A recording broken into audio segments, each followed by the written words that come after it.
puisque l'incapacité de l'État à gérer les trains intercités nous a amené, c'est l'État d'avant, le monde ancien, mon cher Sébastien. Celui dans lequel tu étais. Le monde ancien, dans lequel j'étais, et dans lequel tu appartenais à la majorité en tant que collaborateur d'un ministre qui lui aussi était dans ce monde ancien. Et donc, on trouve un emploi. Et donc la mission locale à voir. Voilà. S'il te plaît. On va te faire une garantie.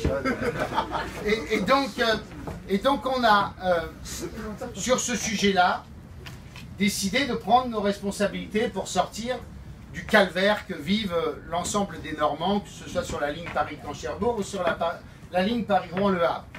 En clair, l'accord que nous avions conclu avec le Premier ministre de l'époque, Manuel Valls, c'est de dire l'État a laissé tomber ces trains intercités depuis des décennies, l'État n'a pas financé convenablement l'ensemble des équipements et notamment de la rénovation des voies.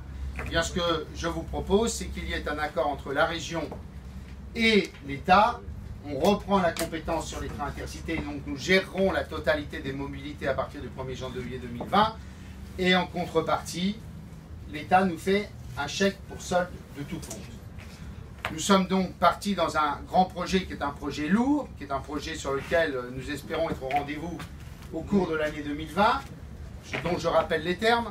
720 millions d'euros sur le matériel ferroviaire, vous aurez donc des trains neufs avec la Wi-Fi, puisque Stéphane Richard, le patron d'Orange, a accepté l'idée, et ça sera la première en France de financer l'ensemble des installations pour que nous puissions avoir la 4G, donc la Wi-Fi dans les trains, avec un niveau de confort comparable à celui du TGV, vous pourrez y changer un enfant, vous pourrez y accrocher votre vélo, bref, les trains comme a priori on les demande, comme on devrait les avoir depuis des années.